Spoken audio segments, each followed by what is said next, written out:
आज 2 अक्टूबर है। देश के दो महान नेताओं अहिंसा के पुजारी मोहनदास करमचंद गांधी और पूर्व प्रधानमंत्री लाल बहादुर शास्त्री का जन्मदिन। आज ही के दिन एक और ऐसे आदमी का जन्म हुआ था जिसने गांधी के रास्ते अहिंसा पर शांति पर चलते हुए अपनी राह बनाई है।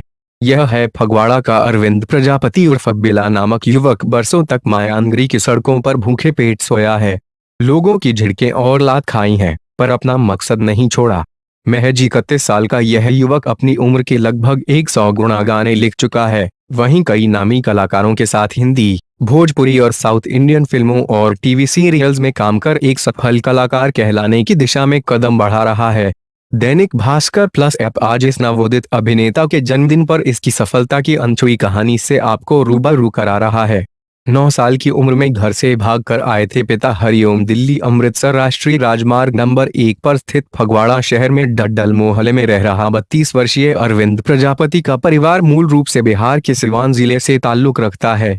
घर में माता पिता, पत्नी, 2 बच्चे और छोटा भाई है।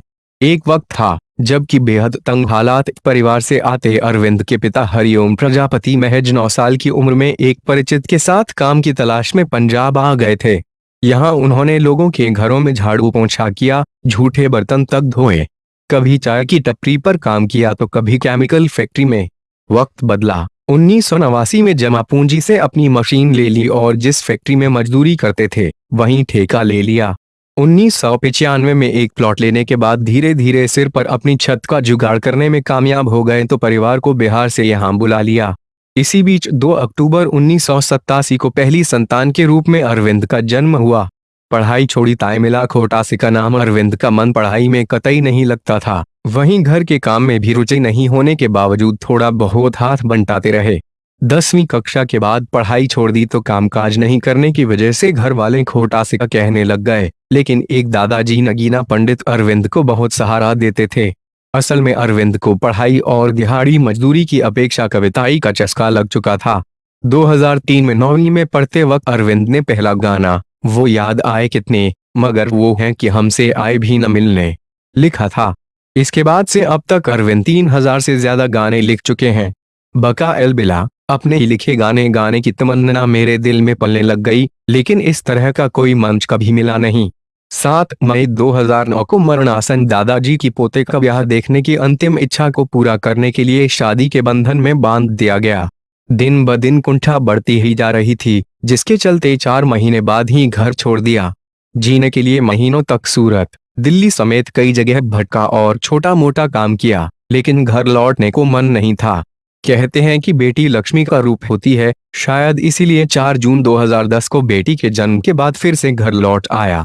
जब एक बिजनेस नेटवर्क कंपनी में बंधक बनाकर रखा गया था तो सब खत्म हो चुका था। तब चेन्नई के मुरली नामक युवक ने सहारा दिया। अपने खाते से पैसे निकालकर जेब खर्च के लिए अरविंद को देता था।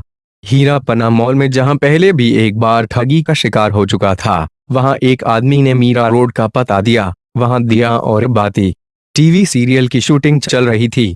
वहां स्पॉट बॉय के तौर पर 20 दिन काम किया, लेकिन दलाल वहां भी पैसे खा गया।